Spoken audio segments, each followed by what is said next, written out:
guys, so I am making a video today of two walkthroughs. I've been working all day today, and I just finished eating lunch. It was yummy. Had two turkey patties and a beautiful salad. It was really delicious. I wanted to do two walkthroughs, so I recently acquired a second copy of the Tarot Illuminati. I have always liked this deck. I have used it. It has given me very spot on readings. And I've also used this deck on clients. The reason why I had stopped using them on clients was because I didn't like the cardstock. It was very like cardboardy. And I just didn't like the way it felt when it shuffled and things like that. I'm like very picky about the decks that I work with professionally. So I wasn't vibing with the cardstock. So yeah. So I ended up gifting it. But I was able to recently acquire a new copy. The Tarot Illuminati by Eric C. Dune. Okay, and I'm gonna do a flip through of it. It comes in this beautiful tuck box with the nice magnet, and it comes with a really good guidebook as well. The guidebook has full color pictures, quick descriptions of the cards, so it's a good beginner deck for that reason. It has a nice guidebook, and this is what the major arcana looks like. It's a beautiful deck, and one of the favorite things that I like about it is that it's very diverse. So I bought this for the purpose of doing client reads with it. I'm going to work with it a little bit, and then I'm going to use it for clients. So this is the back of the cards. Okay, so these are the beautiful backs of the cards. I do like this new cardstock. It's a little bit thinner, which I like. It's semi-glossy, but not too glossy. It has like a nice feel to it, and I actually like the fact that there isn't any more gilding on the new version, because as much as I like gilding, my gilding edges tend to get messed up pretty quickly because of all the shuffling and things that I do. I just lit incense, so pardon the incense dust on my tape. So okay, so it comes with the two regular cards that most of these decks come with. Okay, and then you have this is the Fools. It's a very beautiful deck.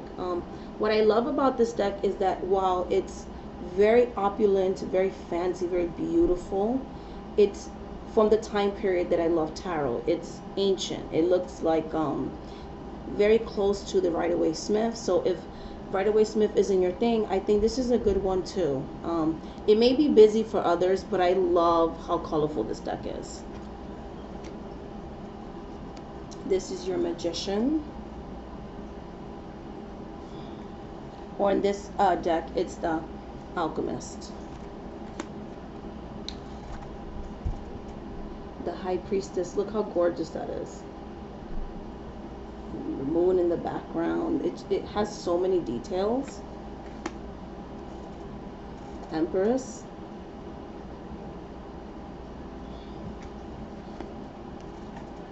The Emperor, not my favorite portrayal of the Emperor. Hierophant.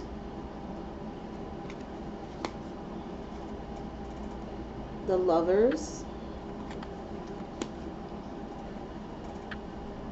Chariot.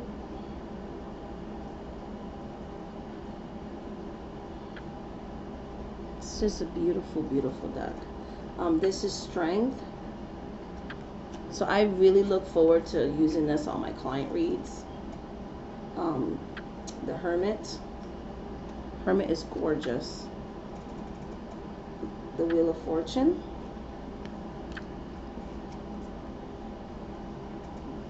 Justice. Look at the look at the hangman. Love the black skyline. Just look at the colors. Like, I love this deck too. When I used to work with it, I liked to do chakra work with it too. It's just so colorful. It just, the coloration on this deck really does something for me psychically and spiritually. So this is the Death card.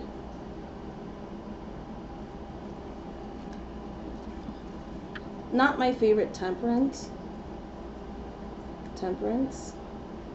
Like, the body looks too big with this Temperance. Like, the head size and the body size doesn't match. I love the Devil in this one. I love the male, like how he has his head down like that. Yeah. The Tower.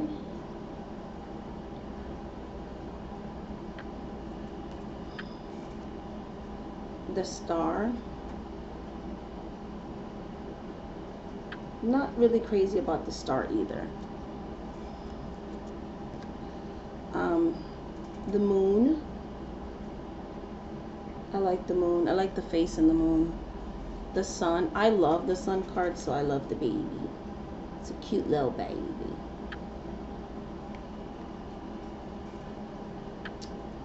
Judgment.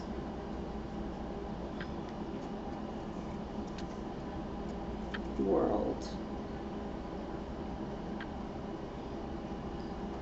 There's a lot going on there. See all the entities, all the different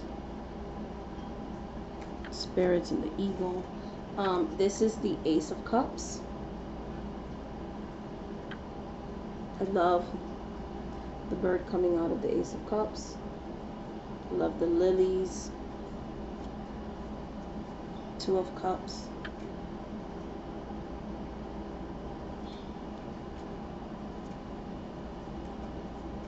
Three of Cups.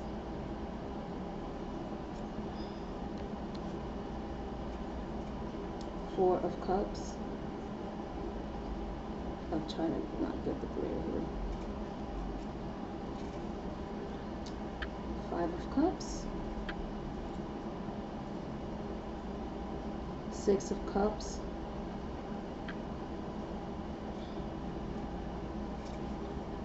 Seven of Cups. I can feel the connection already with this deck. We're going to have some great readings together.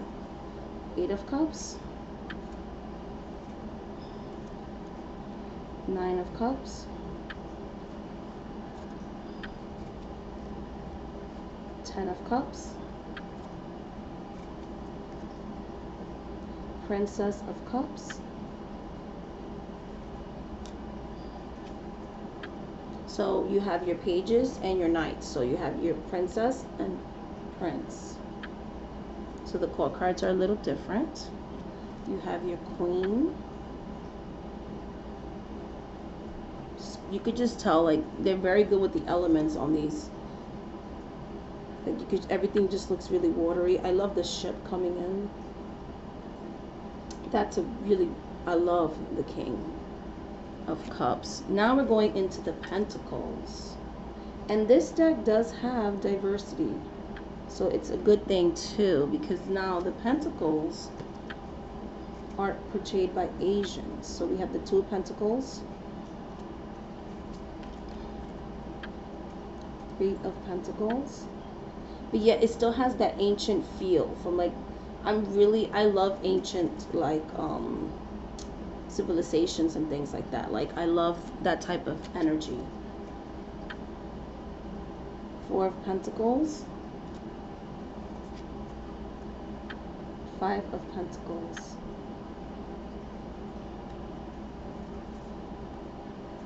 Six of Pentacles.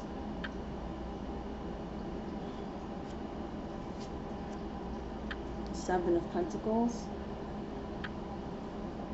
And these cards are very readable, you know. Eight of Pentacles. Nine of Pentacles. She is gorgeous. Look at the Nine of Pentacles. Nine of Pentacles is like my favorite tarot card. One of my favorite ones. 10 of Pentacles. I love the Pentacle suits and I love the Cup suits. So Princess of Pentacles.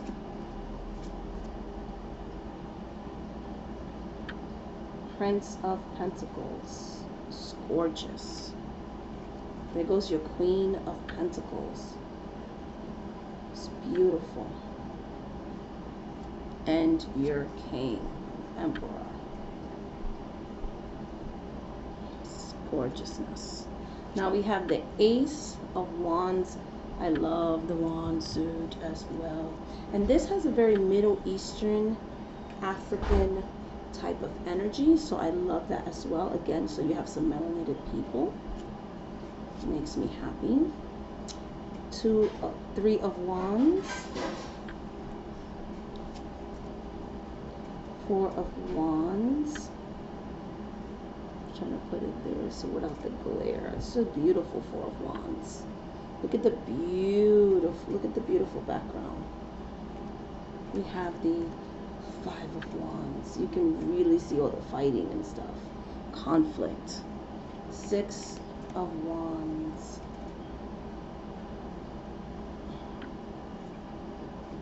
We have the Seven of Wands. Eight of Wands. Look at the Nine of Wands. I love the Nine of Wands. Ten of Wands. It looks like blood there, like in the building, like look at the sky. Just, everything is beautiful. This is the Princess of Wands. It's gorgeous.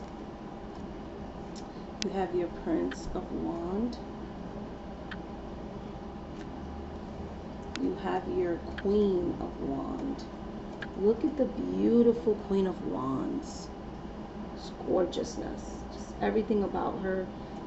The sunflowers, the earth, the greens and the yellows, the cat. It's gorgeous. The skyline, like such a beautiful, beautiful deck. Your King of Wands. Then we have your Ace of Swords. Two of Swords.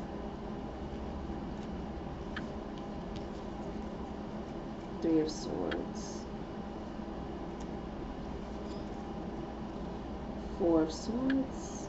I love the Virgin Mary because in the original tarot there is a picture of Mary, and I love how detailed that is. This is just gorgeous. This feels very like England. Five of Wands. I love the red hair in this suit. Six of Wands. Seven of Wands. Look at the Eight of Wands. It's gorgeous. Nine of Wands. All the details, everything. Ten of Wands. Princess of Wands. Prince of Wands. Queen of Wands. And King of Wands. So that is the Illuminated Tarot. Okay, and I am so excited to work with this again. Love the new cardstock. I love that it's not gilded, like I said, because I'm going to be putting some wear and tear in this one. This is going to be a working deck. So that's our first walkthrough. Hope you enjoyed. Now I'm going to do the second walkthrough. Okay. Alright, so we have this one, the Blind Spot Oracle cards. It comes in this box. Oh, yes, let me put the guidebook back. Well, actually, I'm going to leave the guidebook here because the guidebook is everything. This is the front of the, it comes in a nice, beautiful top, like a nice, beautiful gut box. and it's created by Teal Swan. It's a 78 card deck with a guidebook. And how I read, but for those that didn't watch the other video, what are you not seeing? So this is basically a deck that's made for shadow work. What are you not seeing? So it's meant to be very blunt and very like going within yourself. So I find this to be like a very personal deck for me. I don't plan on using this with clients. It's going to be more about me and doing my own shadow work and things like that. So that's the intention that I when I received this deck, that's kind of what I wanted to do with it. Yeah, so that's what we're going to be doing with it. So it's your blind spot oracle cards. I'm going to read the back. The blind spot oracle cards have a simple but incredibly effective purpose to reveal what you're not aware of relative to the questions you're asking. Our blind spots may hide motives, fears, desires, needs, truths, reasons, habits, patterns, the list goes on. This oracle will make you aware of them, and if you are aware, you can take action. Draw one of the 78 sigil symbol cards to get clarity on any issue. Try out the specially created spreads for amazingly insightful perspective on conflict and group situations. Connect with the energy of the sigils through artwork painted in trance conditions by Teal Swan. Choose from 49 temporary tattoos to deepen your connection with the sigil guides. Teal Swan is a personal transformation revolutionary who was born highly intuitive, a renowned author, speaker, and modern spiritual leader. She travels the world teaching about self-awareness and inspiring millions of people towards authenticity, freedom, and joy. And then it has like the website there. But I got this from a client and she got it from Amazon. So, okay. These are the 49 tattoos, which I did not take out of the wrap because I'm not planning to take out these tattoos right now. And the guidebook is on there. I'm going to leave it there because I plan to read from it, just to give you an example. So these are the gorgeous, gorgeous, gorgeous backs of the cards. Beautiful coloration, very third eye chakra color. I reordered the cards because not to be this is how thick the deck is. It's pretty thick, so I shuffle it, like I break it into pieces, shuffle it separately, then shuffle it all together to get a good shuffle. So it's a little, for rifle shufflers, a little tricky to shuffle, and it's gorgeous. Like I said, look at the gorgeous backs. So they're numbered. There's no title cards on these, and you just, for me, like, this is the type of oracle deck that you should use the guidebook for me personally. So everything's the guidebook. So this is card 1, and card 1, so I'm going to tell you, is about your fear. That's card 1.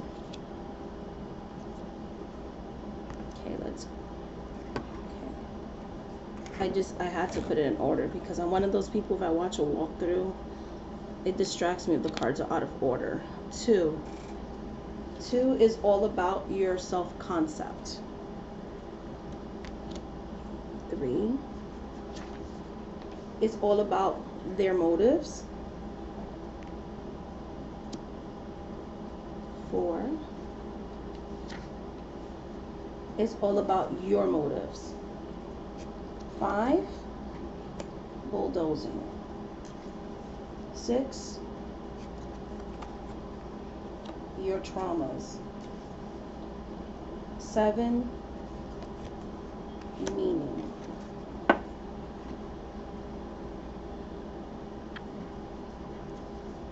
8, bypassing.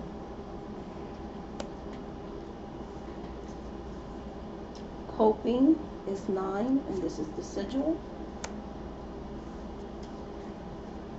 Denial is 10. 11, free will. 12, goodness. 13, their goodness. 14, the gift. The gift. The gift. 15, what you really want and need. 16, control. 17, lame. 18, avoidance. 19, non-commitment. 20, you don't know, but you think you know. That's how this deck is very blunt. 21, isolation. 22, endurism. 23, inauthenticity. Whoa. 24, separation. That's a beautiful card. 25, resistance. Resistance.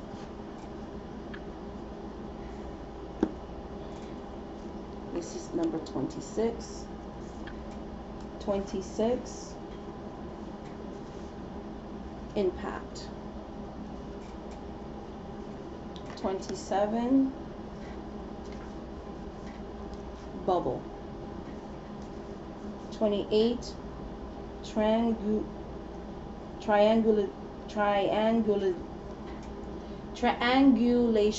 Goodness, I can't talk today. Triangulation.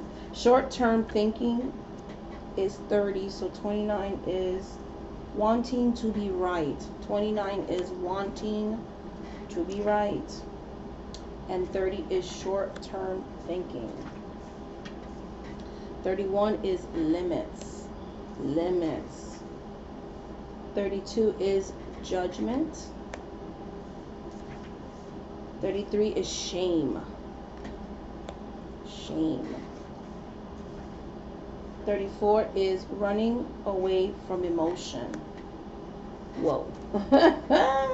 Running away from emotions.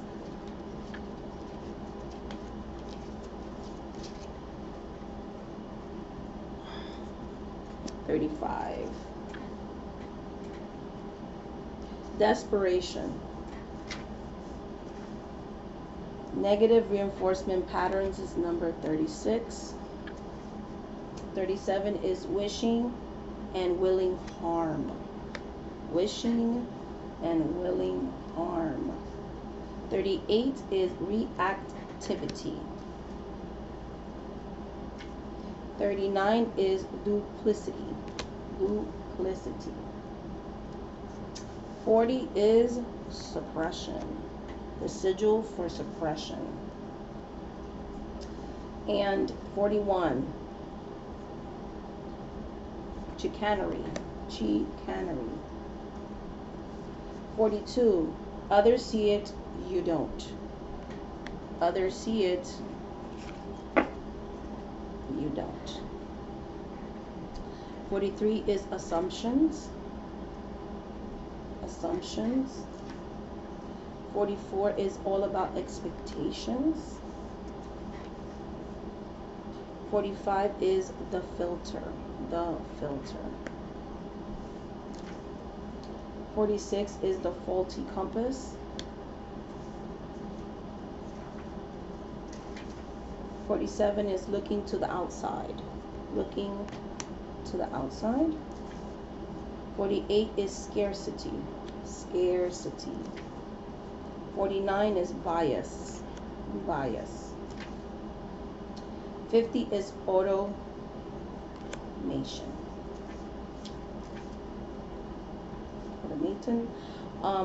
51 is belief.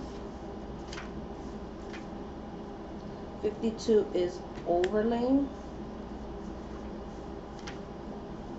54 is, okay, 53 is overlay. Sorry about that. 52 is overlay. 53 is identification. This is overlay, the sigil, and this is identification.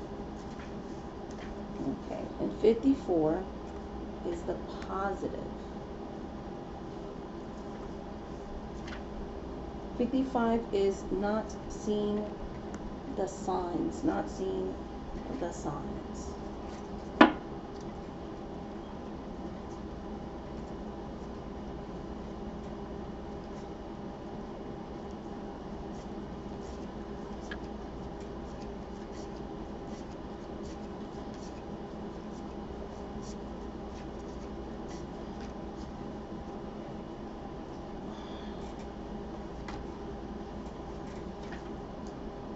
56 is your comfort zone. Your comfort zone.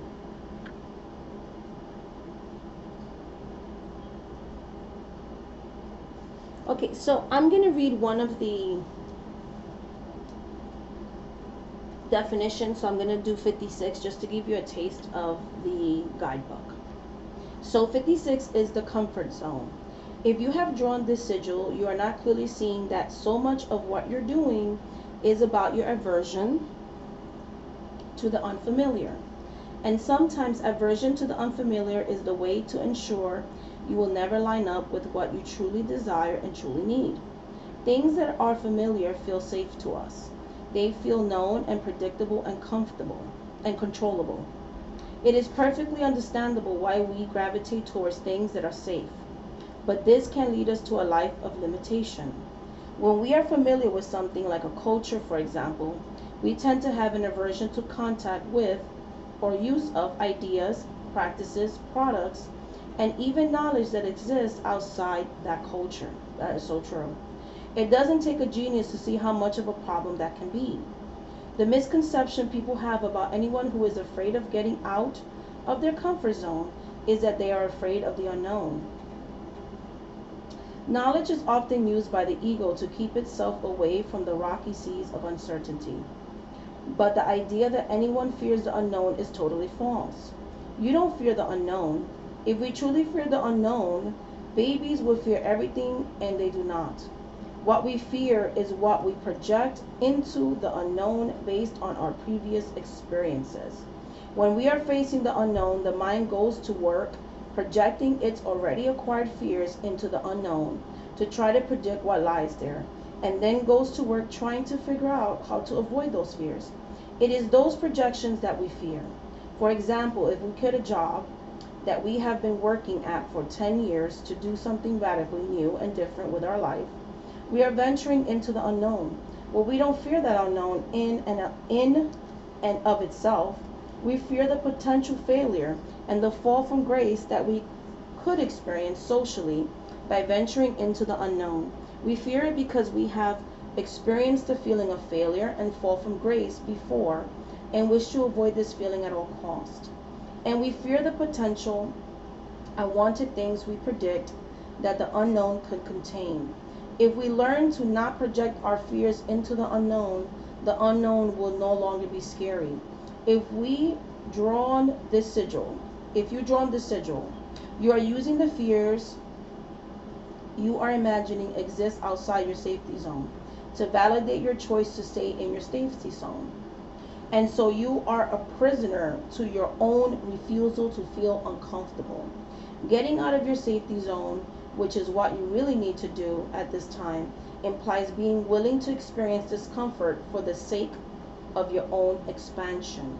If you have drawn this sigil, you probably already know what you need to do as opposed to staying in your comfort zone. You are probably well aware of what you are avoiding, just not fully why.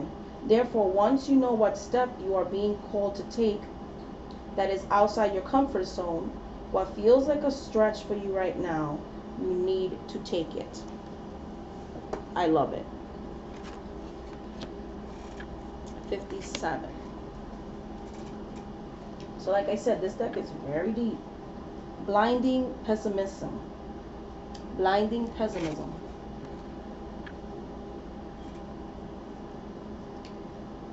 Let's read that one and then I'll go through the rest of the deck. Blinding pessimism. Let's go for that one. Blinding pessimism. And the next one was blinding. Okay, so this is blinding optimism. and blinding pessimism. So 57, blinding optimism, and blinding pessimism.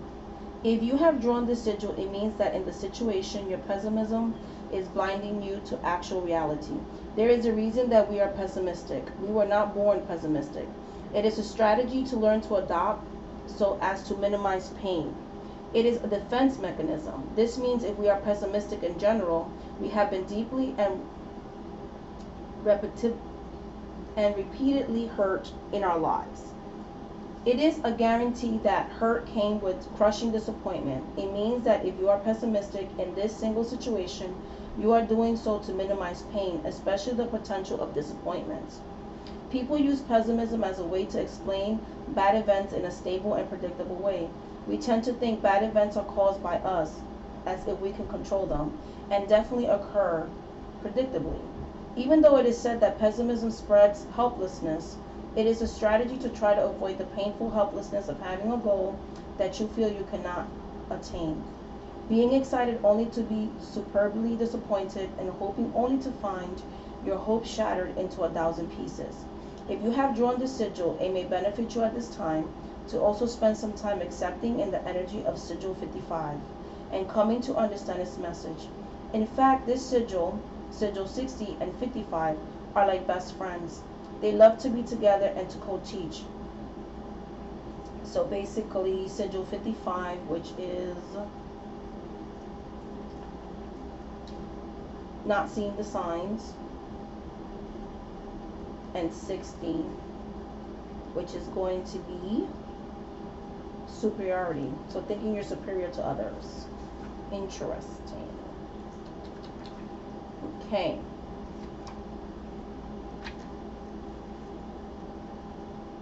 Here is the thing. Pessimism affects the way we act or the way we refuse to act. Optimists, as long as they are not using optimism as an active form of denial, tend to pursue their goals persistently, leading them to build effective strategies and resources that enable them to achieve success. Optimists have a higher investment in their goals and much more perseverance with regards to attaining those goals. In other words, they are happy and healthy and successful, not because of who they are, but because of the way they see things, causes them to act in ways that guarantee happiness, health, and success. Pessimism is the opposite. Because of this, pessimism is associated with greater anxious and depressive symptoms, resignation, underachievement, and poor physical health. Pessimists often confuse themselves with realists. But if you are pessimistic, you are not a realist. To see what is real, you have to see that reality is made of both negative and positive. That is so true. Pessimistic people are much better at seeing the negative in life, but are blind to the positive. Optimists are better at seeing the positive in life, but they are using optimism as an avoidance strategy. They are blind to the negative. This means you do not currently have a grasp on reality. So in order to be a realist, you have to be balanced in your both positive and negative way of seeing things. I love this so much. I agree with that so much. If you have drawn the sigil, you are looking at the negative reality in the situation. You are using negative mental distortion to protect yourself, and it is causing you to act or not to act in ways that do not benefit you. Ask yourself this question: what would I do differently in this scenario if I knew I had a very real reason to expect a positive outcome and expect the best? Okay, so I'm not going to read any more cards from the guidebook, but see how deep and balanced this deck is. 59 is projection. 60 is superiority. Okay, 61, that's sigil 61. Temporality. Temporality. Oh my goodness. 62. So denying death. 63. Pushing them away. 64. Sigil 64 is the mask of altruism. And 65, enabling. Okay, 66 is aversion, conversion, and 67 is disconnection, and 68 is self-harm. Whoa. Okay, guys, 69 is gaslighting. Okay. 70 is wavering. 71 is the sigil for depletion.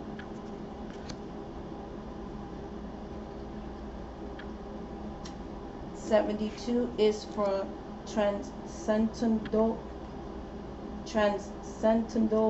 escapism. I probably butchered that word. My apologies. English is not my first language, guys. 73 is shapeshifter. 74 is means to an end attitude. 75 is incompatibility.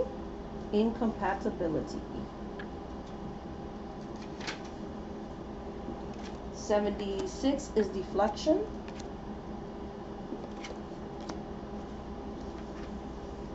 77 is upset.